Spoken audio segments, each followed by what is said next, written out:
public officers, they are accountable. We shall ask them every question as regards accountability.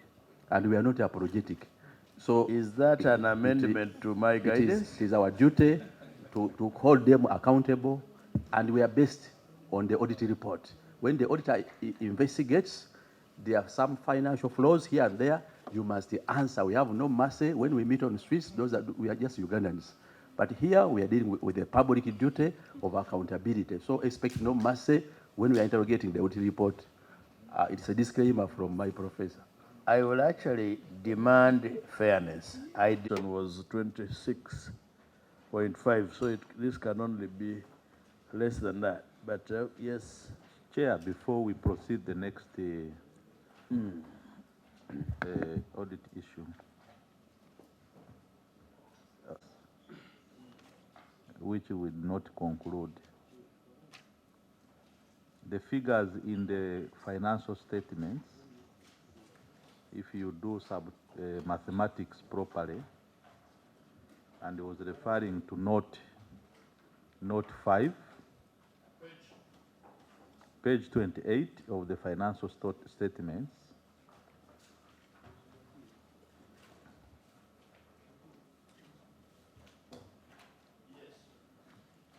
We are there, Honourable Member. Actually, it was referring to note 5 and 6 on the revenue and direct costs, which give rise to the losses. And if you look at the first issue, for him, he mentioned the figures for 2023-24. From the mathematics here, the losses would be 173 billion, not 237 billion as indicated. I have also done for the other financial year, 22-23, the losses would be 262 billion instead of 323 billion. So we'll do, yes. So what is indicated here? Okay, let's get clarification from them. We need clarification. And in the unlikely event of landing on water, we will invite the auditors also to throw some light on their figures. Arithmetic.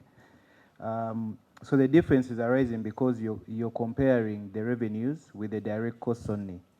But there's another component of course that is included to arrive at the loss, which is the operating expenses.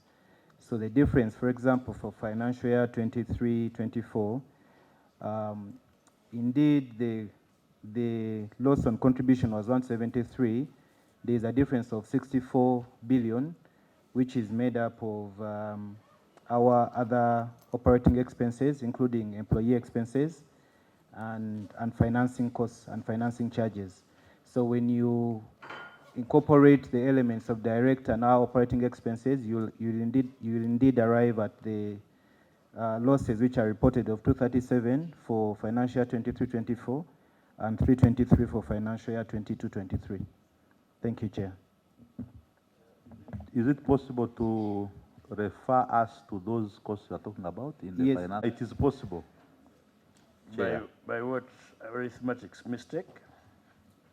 Somebody would want to report as much less losses as possible. There is the 173 interest and expenses on leased on-site stock, and the total net loss down is 237.854. Confirmed. Good.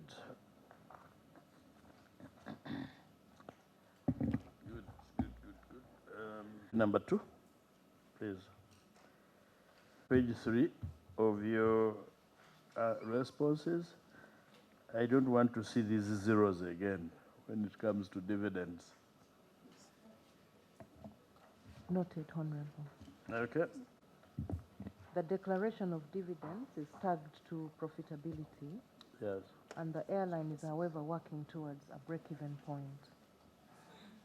Okay.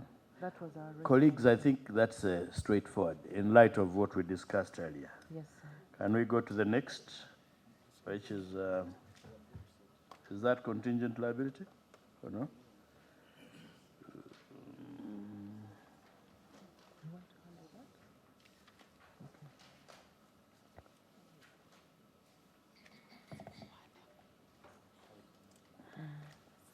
Chair, the next one was on operating margin.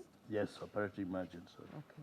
And would you like me to go straight to a response, right? Yes. Okay, sir. Thank you, Honorable. Honorable, what we mentioned here, Honorable Chair, is that as an airline, we intend to continue with cost management and revenue initiatives that will help us and lead to a reduction in reported losses. It should also be noted, Chair, that at the time, 67.5% of the airline operations are funded by internally generated revenues, Chair. And what we want to do now is to diversify, because at the moment we are relying on passenger and cargo. So we want to diversify. Where will we do that? We mentioned self-handling. We want to go into third-party handling, where we handle other operators in Entebbe. And even on the AMO, the approved maintenance organization, right now we are handling ourselves.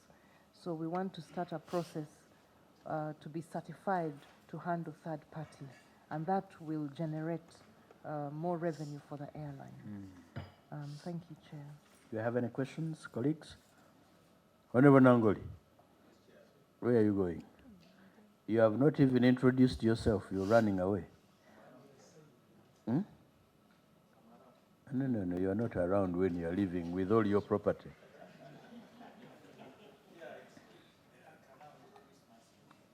Not for purposes of living, No, Chair. but for purposes of sitting and working. Okay, Chair, thank you for the opportunity. My apologies for having come a little bit late.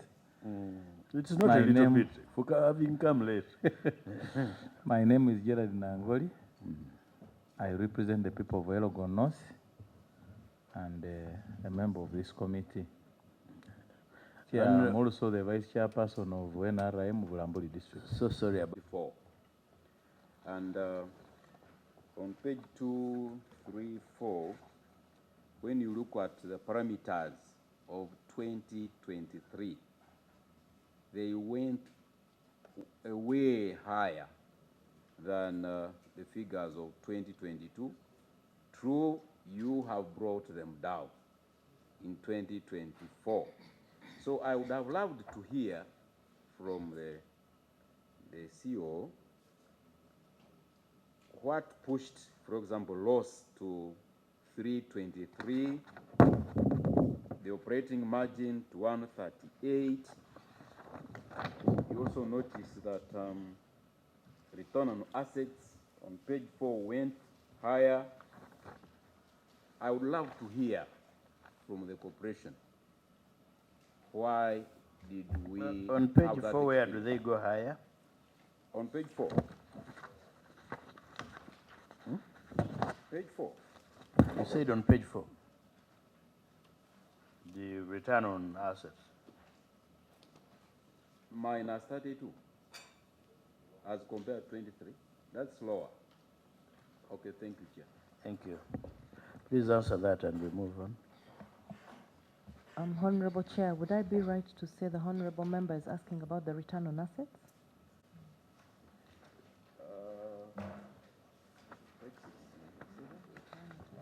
Yes, page 6. No, page 5.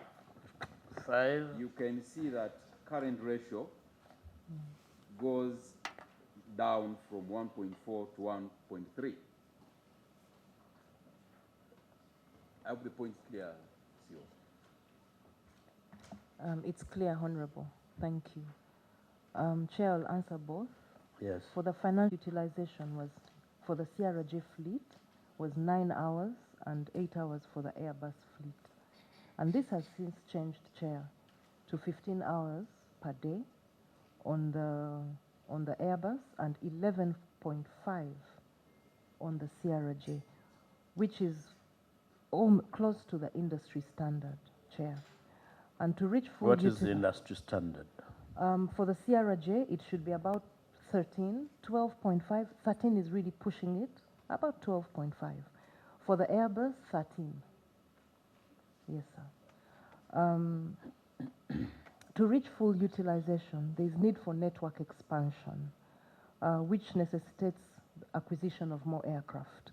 And that's why we mentioned that once we get the mid-range, they will allow for a feed and defeed operation, and that will probably improve some of these ratios. The CRJ fleet also has capacity limitations. When you look at the previous year before this one, we were not flying Lusaka, we were not flying Harare, we were not flying Abuja, we were not flying Lagos. But if you look at our financials now, you'll see a big difference after I have, when you look at the utilization of the aircraft, they are working harder and working more because we have scheduled them more, Honorable. We also had countries where our money, for example, when we look at the current ratio, because you also talked about it, in that financial year, we had countries where our money couldn't be repatriated easily. These countries, honorable members, included Mumbai, Nigeria, Burundi, and Somalia. However, this has since changed, and we can now receive our monies. In some instances, we use the money in those countries to handle our operations in those countries, like pay for fuel, navigation, and the statutory taxes. So I hope that answers you, Honorable. Does it, Honorable Mjungu, Honorable Muwadda Kunyinji? No, thank you, Chair. Chair is alluding to, I don't know if she's addressed as ED, alluding CEO? to CEO, alluding to creation of more routes for the airline. And listening to it sounds okay, but Actually, Rosie. but practical on the ground, I've had experience of traveling with Uganda Airlines, and I've found travelers quarreling from different nationalities at different airports. The flights are always deferred. They are not there. They are never on time. Yes, they are creating more routes, and I want even to congratulate them for the London route. But the efficiency, because here on page 3 of the management response, she say they are telling us that the airline intends to continue with its cost management and revenue initiatives that led to reduction. But again, they are reporting losses. They are not giving dividends, and we are told government is soon losing confidence in it, according to the Auditor General, who says that the absence of dividends may reduce investor or government confidence and affect future equity funding. Now, these are concerning developments. Now, tagging it to the routes and the efficiency of the routes, the CEO must tell us what is the current cause of change in terms of flight schedules.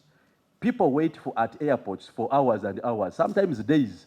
How will they now gain the confidence to use the airline so that you can accumulate the profits as may be required? Even in terms of goods, someone wants to deliver his goods in 1 day, they arrive after a week. You expect these people to now gain the confidence and use you more so that you can effectively make profits?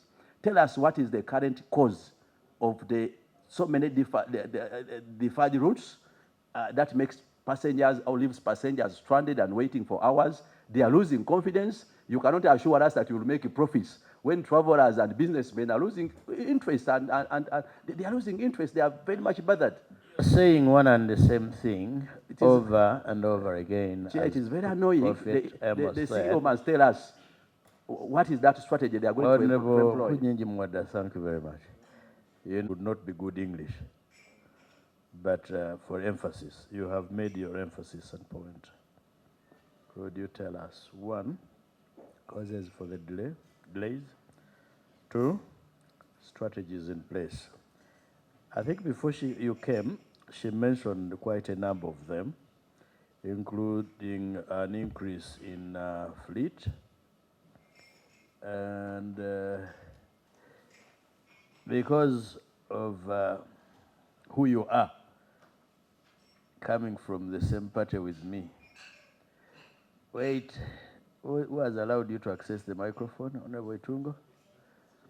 Now that I am here, she will take another 1 minute to answer.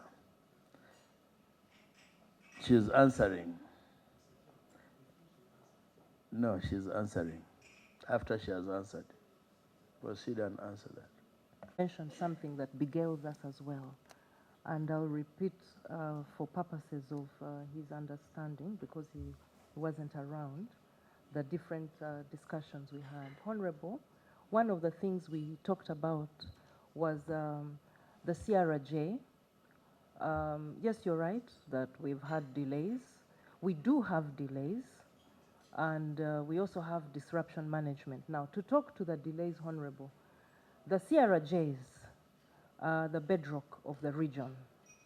And what that means, that they're our workhorse on the regional routes. Chair, what will happen, like I mentioned earlier, is the more we utilize them on these routes, the more they are subjected to a wear and tear, which is higher. And that means that things that life cycles of components become shorter. And that already brings in an issue of AOGs, which we call aircraft on ground, or technicals for a few. With associated costs. Yes, sir. Now, usually what will happen, we don't leave people in airports for days. That one is sacrilege, even in IATA standards and regulations. So we, depending on what the delay is, we have until 3 hours, then we declare a cancellation, Honorable. Now, there's a time, which I believe Honorable could be alluding to, when we had, we wanted everybody to get to their destination. So as we are working on a plan to rescue, that would take longer, 3, sometimes 4 hours. And most times, and that's alluding to what he brought out, if the CRJ is coming from a particular route and we only have 3 on ground flying, then that means we will delay a particular route, so that when the aircraft comes from one particular route, it's able to go and rescue the passengers. And Chair, that comes about with the fact that we have 4 CRJs that are operating this schedule. Now, I may be asked a question, you're expanding too fast, maybe you're not handling. If you notice, I read for you the utilization. We have not yet reached the industry standard based on our schedule. The optimal standard. I mentioned the word optimal. So I appreciate the Honorable's, question. And Honorable, you asked, what are we doing Just to handle address that? the chair. Oh, I You know, am here you chair. don't access my people. Oh, I am the way. thank you, Chair. I appreciate. So what is the way forward, Chair, to answer the question on how are we managing these delays? We were approved by the board to lease, and so we have a lease aircraft that supports the operation. Yes. Thank you. Good. Chair. You're well answered. Thank you. Chair, by her alluding to a lease, copies of those leases in the annexures, we go through them. Where is the lease document? No, but you see, it is only coming in now in answer to your question. But it was not envisaged. Yeah. Maybe for us who use the Uganda airline, have seen the inconvenience. And that's why it is important to interrogate if they have a lease as one of the Honorable remedies. Muwadda. Chair, from the answers she has given, she's alluding to leases as part of the remedies. And as a committee, we need to interrogate also the lease. Or in other words, your suspicion is that there's no lease? If it is there, it will be, we are good to go. We will look at the lease because she's mentioning it as the alternative, one of the solutions. They are making losses. The flights are delayed. And she's offering us an answer that one of the remedy is leasing. Let's look at the lease agreement. So Very we interrogate it. Submit that lease agreement for that aircraft. It will only be accessed in my office, in my presence. Does that help? You know, a number of these have confidentiality clauses. And for that reason, it will not be reproduced. It will only be submitted to the clerk. Members will be free to access it from my office in my presence and in the presence of the clerk. And it will be kept under lock and key. Colleagues, I just want to bring to your attention the fact that we are live streaming. I am cognizant of the fact that there are other stakeholders watching, some of whom may not want to see their documents shared or spread around. But members of parliament have the right to access information. So as soon as the same is delivered to my office, I will notify the members who want to access the same. I so guide. Does that help you, Honorable Muwadda? Chair, I don't know whether that is backed by law, but I will If take, you I will do take not- your ruling. If you do not know, What I know, the rules of procedure allows us as a committee to access every document of evidential value. but that's what I've done. Yeah, but But do you want to say that rights have no limitations? Do you want to say that in your practice as a lawyer, you've not come across confidentiality clauses in agreements? Chair, I presuppose you have not accessed that document. I have not. So how would you have known that it has that confidentiality You know, clause? I have practiced longer. Chair, we are dealing with a witness who is new to us now as a committee, but I'll take your ruling that we shall access them through your office. Thank you. The lecturer is here. No, Did you teach him? Amanda, I graduated. I don't think I will entertain arguments over that. The good thing, my young brother concedes that he's okay with accessing it. All you need is access. Yes, thank you very much. Let's proceed with the next, ma'am. Is that you did not number the same way. So yes, but we take the, let's proceed. The next query. That's the There are current quite a number. Oh, debt ratio. Auditor, the airline is within the acceptable debt ratio, which is below 50%. Yeah. We are looking at page 5 of the responsive. So we do not have much discussion there. Let's proceed to interest cover. Chair, the interest cover, improvement of this ratio is tagged to improvement in bottom line, which is the focus of the airline.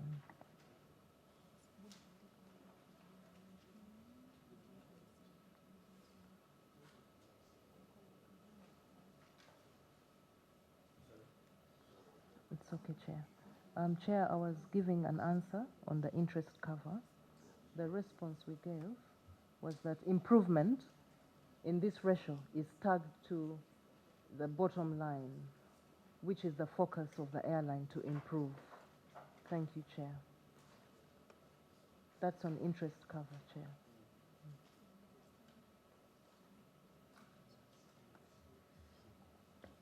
Chair, for information, there's an error in the figures there, and are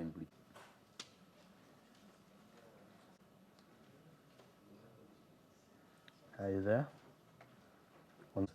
And she orders statements further straining the financial resources, claims. And you know that relates to what Honorable Muwadda and Kunyinji raised earlier. The delays could also attract liability by my patriotic considerations. So, what is your strategy? It is not Audit. Yes. The contingent liability that was disclosed was related to the court cases and legal guidance is sought from Solicitor General regarding any contract terminations, Chair. So these particular ones were those ones of, especially the team that have left the previous management, Chair, plus the board that was released. Do we have any subsisting contingent liabilities? Yes, we do. I would allow our legal, head of legal to respond to that, Chair. Yeah. Through you, Chair. Yeah. Thank It you. is always your prerogative, by the way, Yes. to deploy your forces, land forces, air force, basement forces. And Chair, Yes. to buttress this, right, terminates contracts illegally. Unpaid works, people supply them works, and they are not paid. Negligence claims. Now, negligence, Chair, is very, very concerning in aviation. We must investigate aspects of negligence to their knowledge, or in their knowledge. And then baggage loss.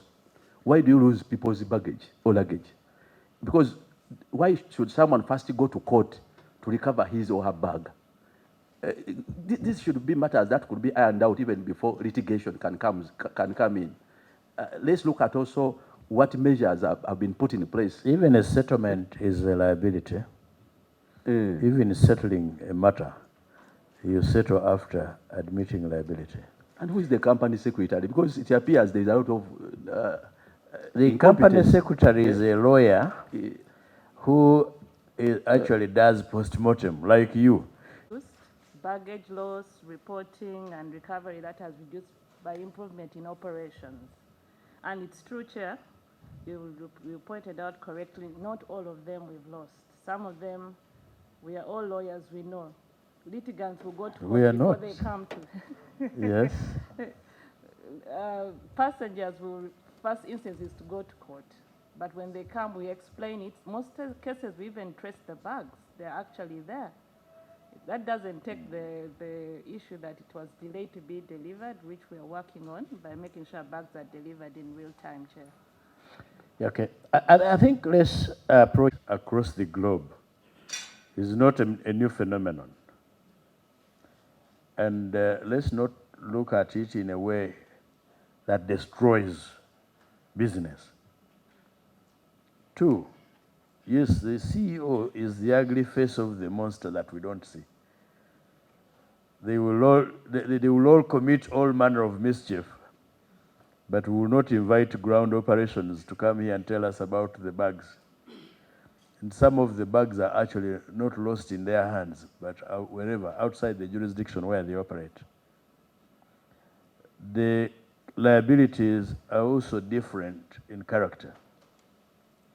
Those for termination of contract are entirely within their hands. Loss of baggage is different. We want to hear the status on the contingent liabilities pointed out by the Auditor General. So can you do a write-up for us? And Chair, before you conclude on the status, we want to see the breakdown, verbatim, here. Because she cannot just come and say, most of days they have been answered, they have been attended to. Those are current answers. We are interrogating an audit report, and you came knowing that this is COSASE, a committee of parliament. Offer us quick and immediate answers before you go for the write-up. How many of these cases relate to contracts? How many of these relate to baggage claims, among others? And what intervention has been put in place, especially to curb? That Honorable Muwadda, you see, I was giving my guidance. After resting judgment, you start offering judgment. I don't think if you had been required to answer questions that way by Honorable Nsvambi here some years back, I'm not sure you would be here. You want evidence. I will repeat what you have said and arrive at a different conclusion. All that the Honorable Nkunyinji Muwadda has said should be done in writing with evidence attached. Categorize the different forms of liability, which ones you have won, which ones you have lost, and evidence, and then the measures that have been put in place. Then finally, give us the status of improvement. I think that one works better, isn't it? Timeline. It's on Monday. So she has an entire weekend to burn candles. Record. No. When I give the instruction, I actually do not need her to say yes or no. Supposing she says no, Well, supposing she starts mitigating and praying for extension of time, that time is sufficient. Let's go to the next. Madam Bamuturaki, look at contract award of the General Sales Agents Agreement without guarantees. Page 4 of the audit. Yes.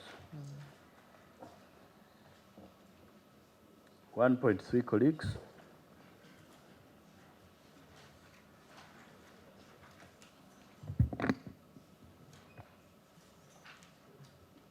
Are you there, Chair? Yes, I'm there. Okay, so I can proceed. Thank you, Chair. Chair, the GSS, and in particular, the auditor looked at Mina Travel in India and Weheguru in Nigeria.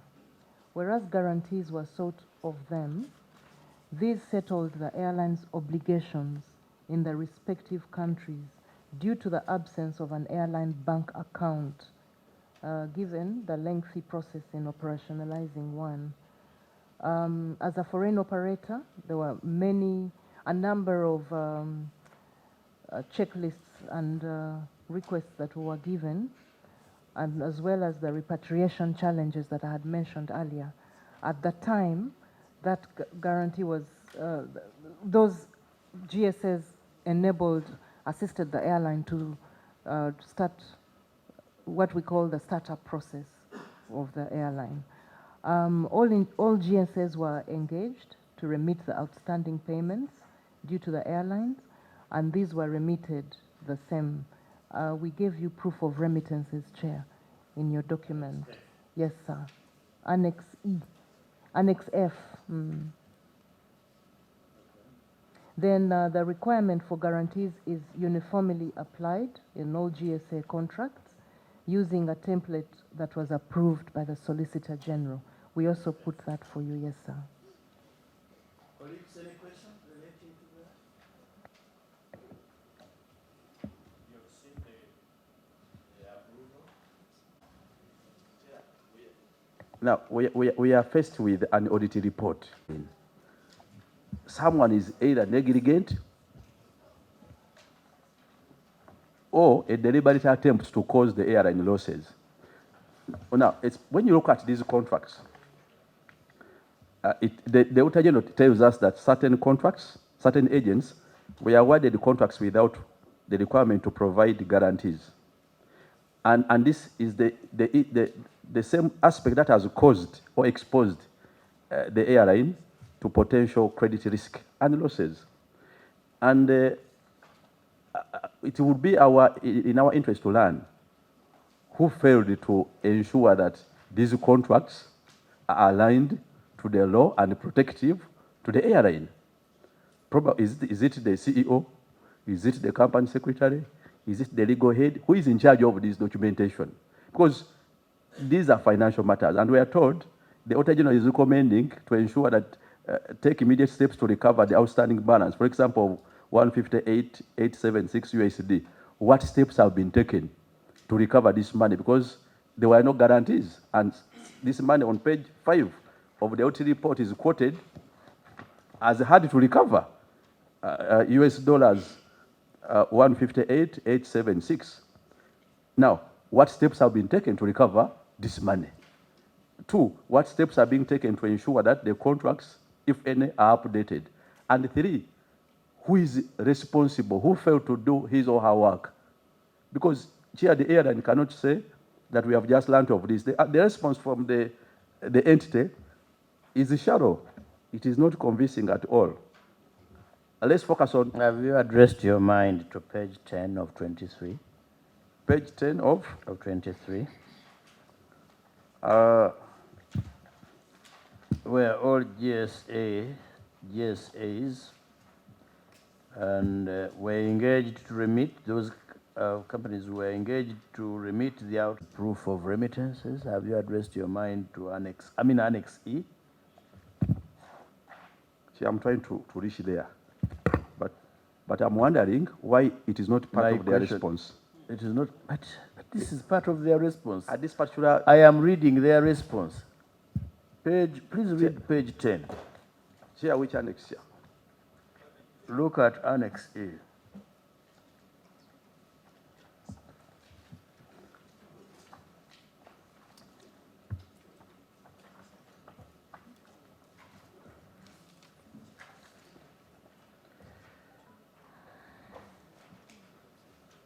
Annex A, E.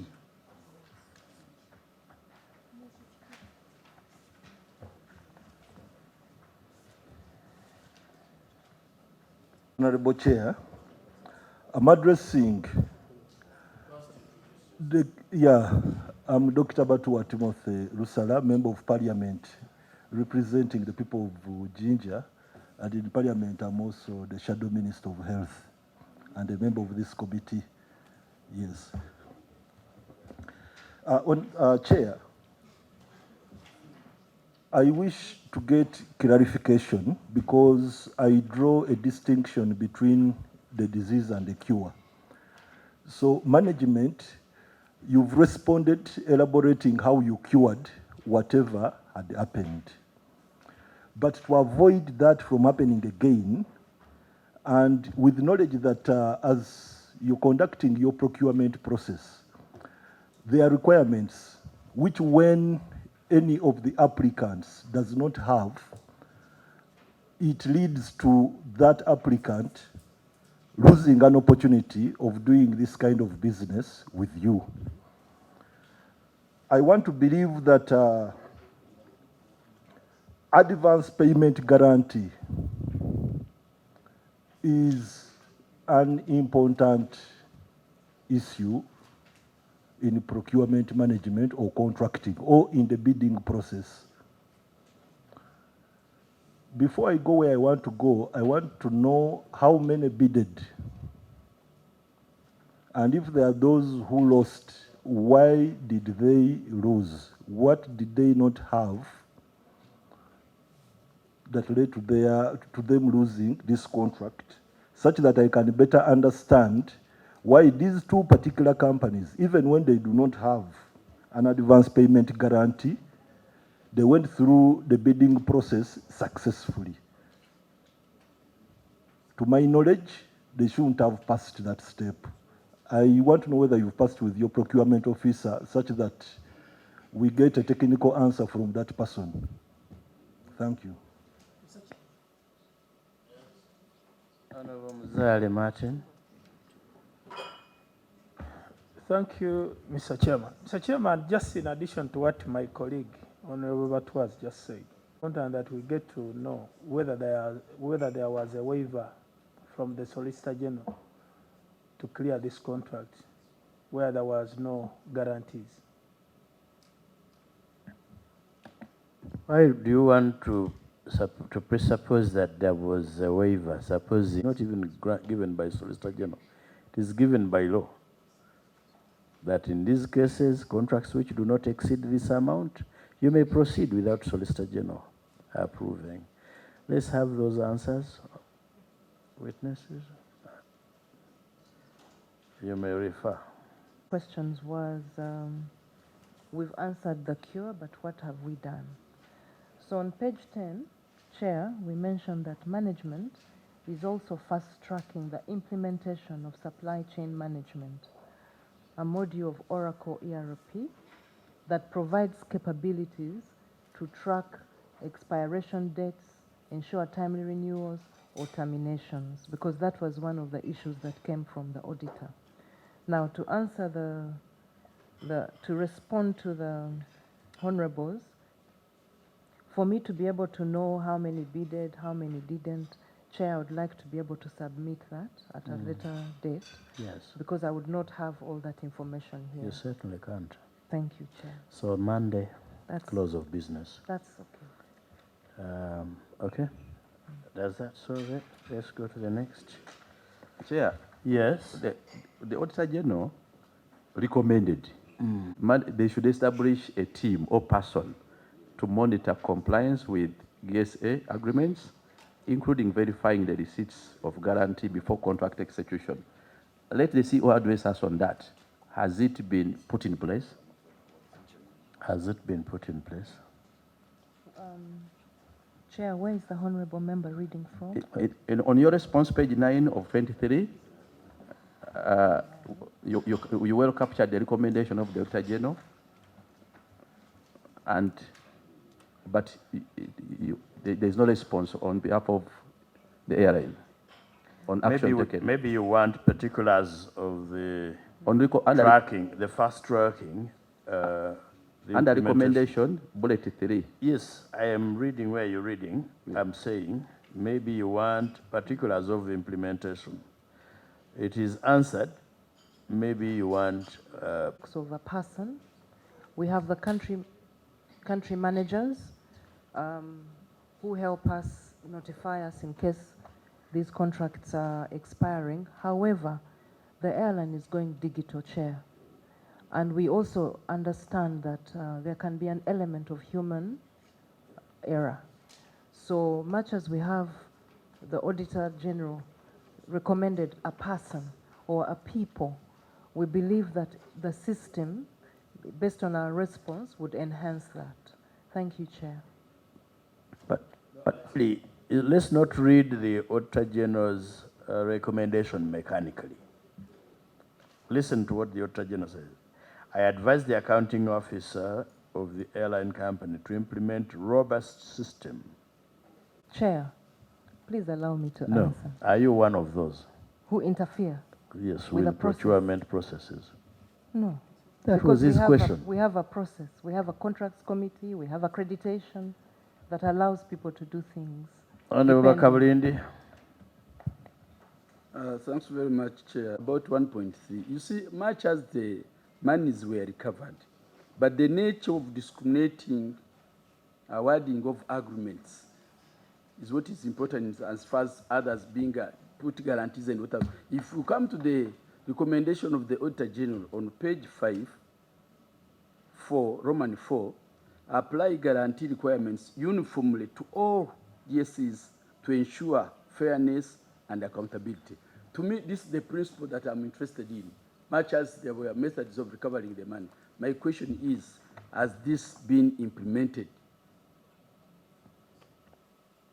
No, your first question actually was, why do you discriminate? My understanding is that she had answered it, but let her give us the answer. And Chair, before she answers, Again. you know, when I raised the issue of a dedicated person, you read a different recommendation. On page 5 of the audit report, the third paragraph, the Auditor General specifically says that I advise the accounting officer of the airline company, now bullet 3, to establish a dedicated team or person to monitor compliance with GSA agreements, including verifying the receipt of guarantees before contract execution. Now, she cannot allude to now country managers. In her response, she was talking about country managers, regional managers. Now, we want to see what action has been taken on this recommendation, because it partially answers the concerns of the Auditor General going forward. No. When I gave you the answer I gave, person to do that, the Auditor General was not saying employee. Get somebody dedicated. Chair, since we have the witness here, the CEO, let her answer. But what is my work? If Chair, someone has already alluded, if someone has already given evidence, listen to my guidance. You understand? Chair, let him. Listen. When I'm guiding you, by the way, I use the word guiding because I'm polite. My guidance is a ruling. I am saying, do not read the recommendations mechanically. Okay? Even when they say establish, it is about mechanisms, not persons. Please answer Honorable Kabalindi's question. What I had said earlier. The GSAs are not in Uganda. The GSAs are in the countries where the country managers manage. So the process is for the country managers to monitor these GSA contracts where we have GSAs to make sure that they manage any expirations or renewal processes. Thank you, Chair. Are they supervised? Are those country managers supervised in your structure? Yes, Chair. They are supervised by the commercial director, rather the chief commercial officer. he supervises the team. What are the terms and conditions of that particular person? Of the country Chief manager or commercial. the chief commercial? What are his terms? What In is his- relation to this?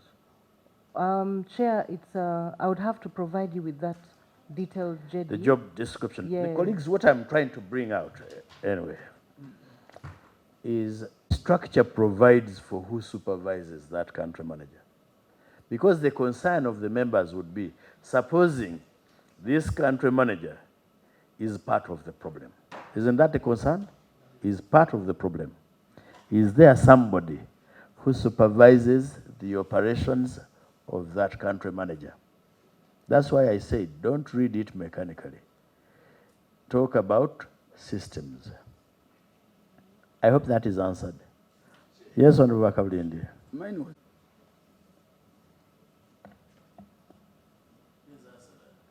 Thank you, Honorable. Thank you, Chair. The country managers report to the Chief Commercial Officer. You asked me who supervises them. They are employees of Uganda Airlines, wherever they are. Very good.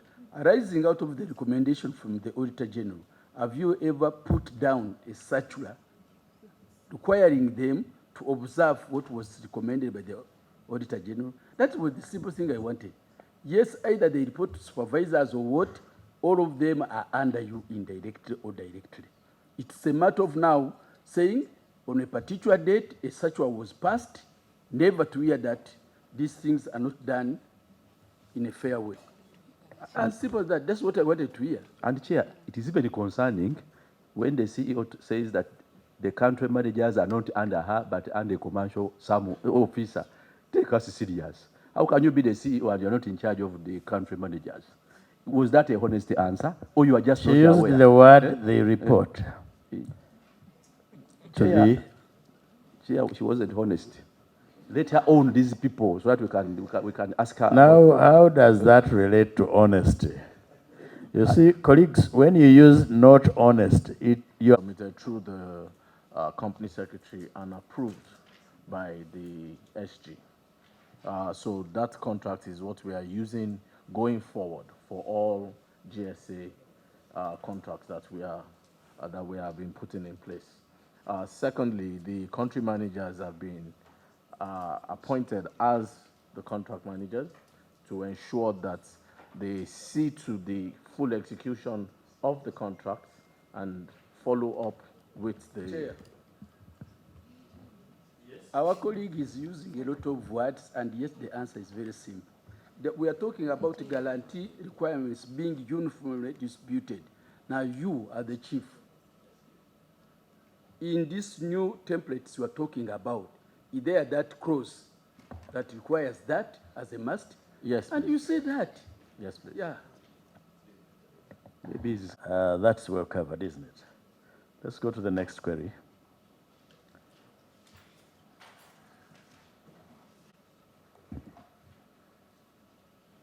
Maybe just to alert colleagues that Annex F is an example of the contract for provision. Yes. Which page are we reading? Because we merged both the GSA comments. That is Decided not to put questions because I didn't want to appear like I'm witch hunting. And it was the shadow minister, and people had raised issues. So we are actually looking for efficiency. And the chairman has not been protective, but the committee is protecting you and the industry. We are old men and elders here. We cannot come to destroy people's names in terms of being seen out there as if we are performing. We are looking for efficiency. Thank you. in future, Honorable Nsibambi, I will give you comfort. I will give you comfort that they are fair. I and the CEO, when you meet my men, they mean well. We all mean well. She greeted one and left the other. But you, our guests, never take these things personal.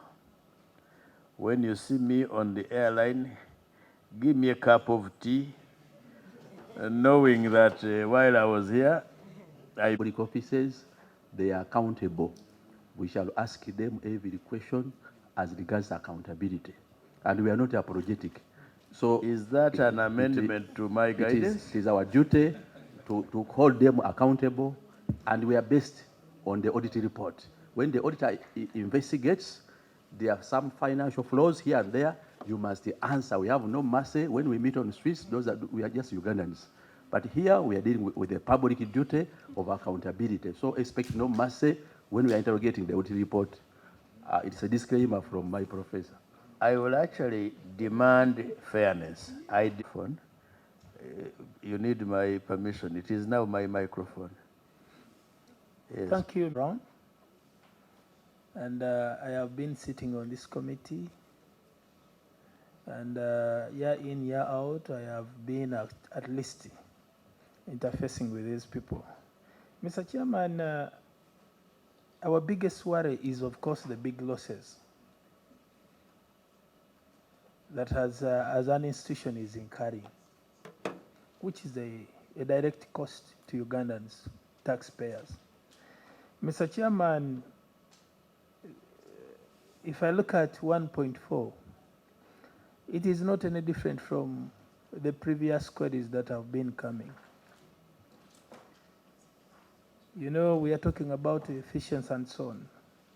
But when similar queries keep on unfolding year in and year out, it worries me, because these are some of the small things where I would expect that Uganda Airlines can ably tighten their nuts.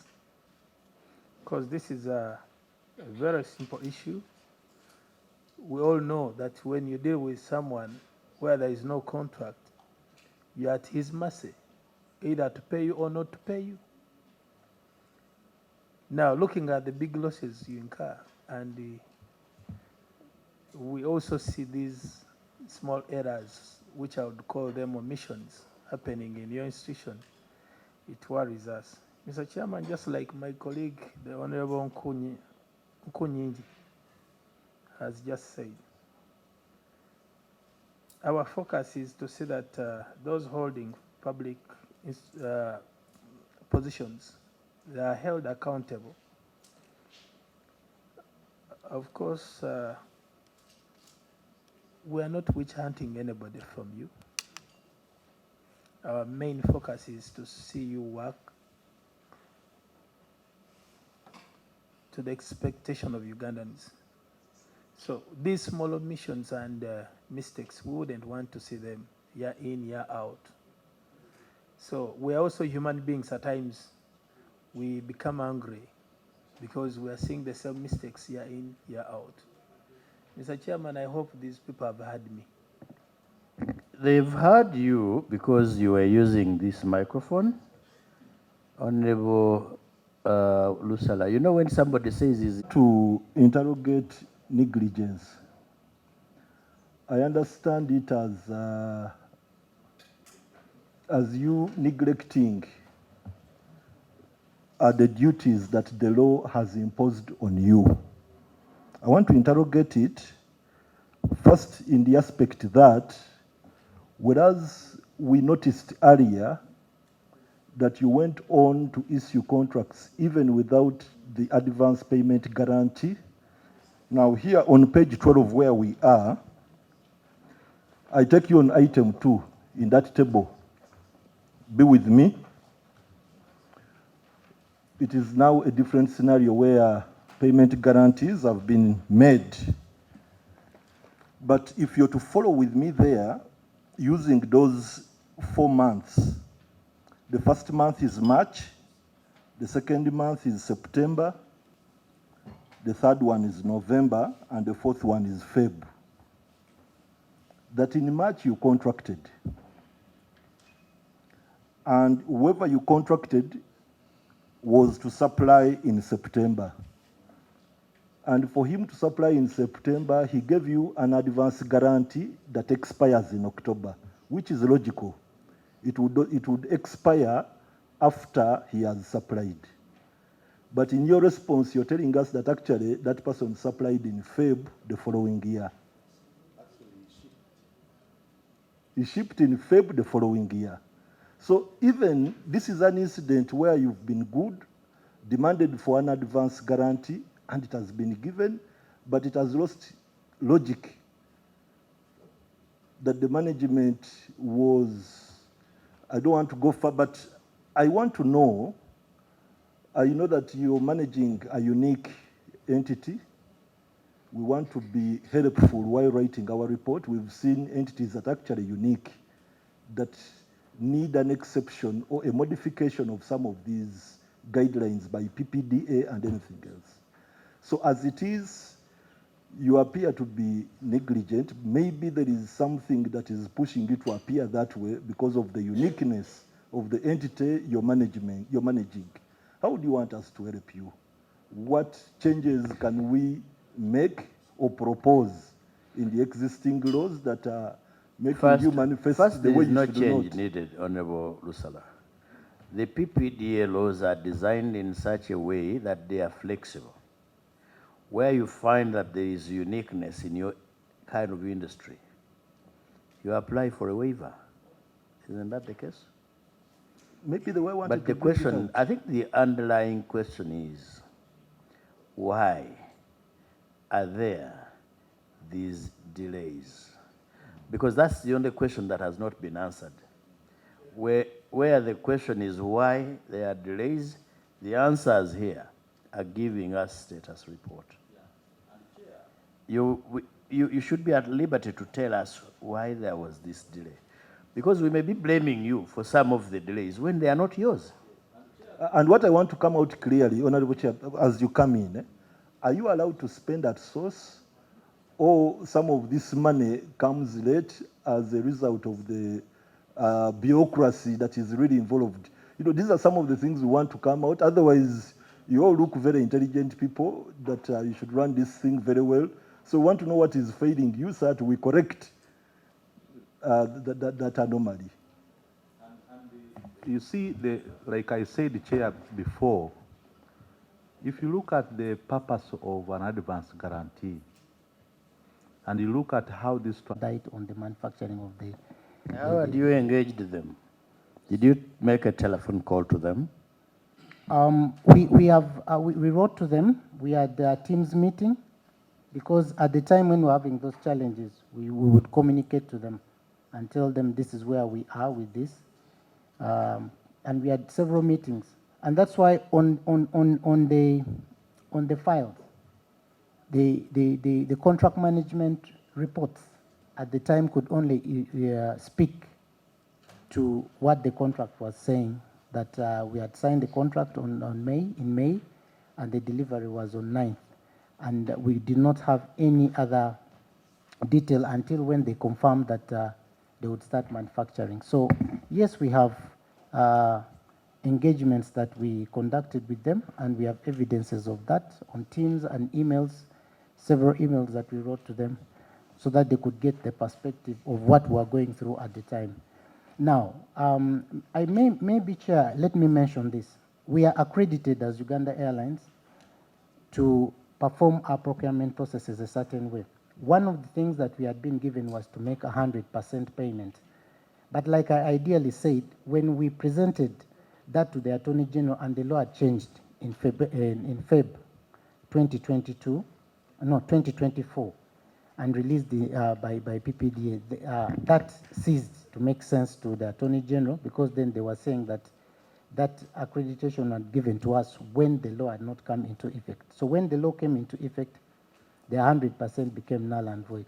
But as I speak now, we have to write to the PSST to allow us, because these are manufacturers, they're international providers, they will not listen to they will not listen to the normal procurement processes that we undertake.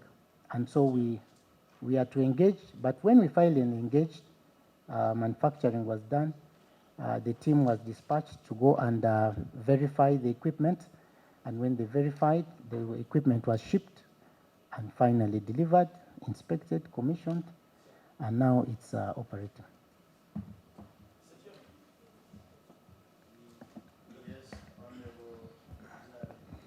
Thank you, Mr. Chairman. Mr. Chairman, bid meeting. The purpose of the pre-bid meeting is basically to analyze those challenges. One is where the contractor will say the product you are contracting will take this kind of period to be manufactured.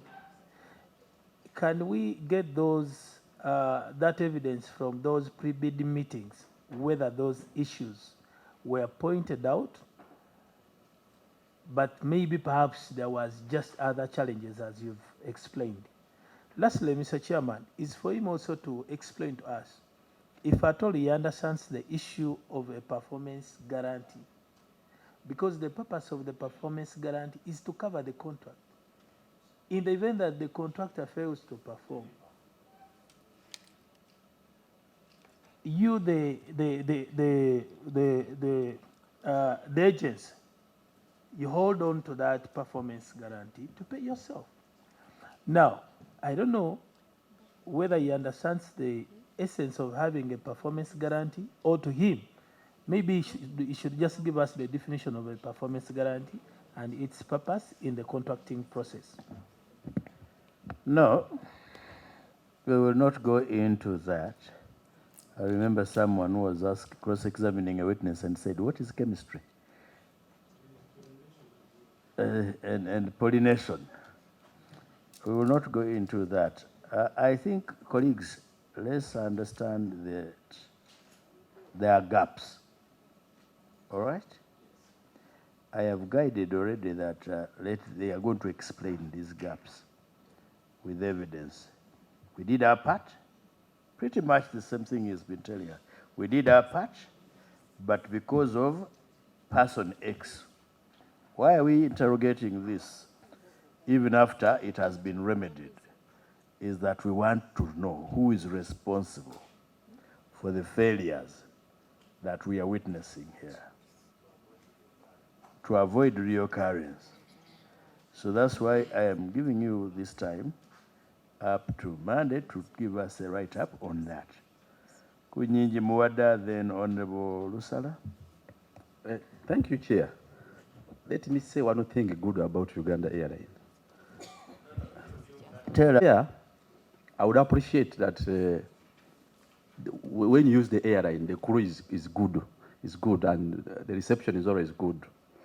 And largely you find Ugandans or Africans within the airline crew, including pilots. I've seen some of them using Luganda or local languages. However, I'm only concerned that when you use the Nairobi route, the crew and everyone there is a foreigner, pure white people. Now, I want to understand the distinction. I would have expected Uganda Airlines to announce jobs and employ Ugandans. If you want beauty, we have beautiful girls and handsome men. What is the cause? Why is the Kenyan route? I don't know if the other routes pure operated by foreigners. That's not entirely correct. The ultimate question is to ask about how they recruit. Generally, how they recruit, whether they advertise for Ugandans and other people to know that, because I've ever been on one, I think, was it going to South Africa? And they were whites, which is okay, because they could be hired out of expertise and so on and so forth. But the question is, how do you recruit? Chair, even the uniform was not the uniform normally put on by these other Ugandans and Africans on the plane. Even the uniform was totally different. That's why I'm raising it. Yes, but the legitimate question and way of asking the question is how they recruit. And maybe now they could tell us about that uniform, why it differs from the others. Lusala?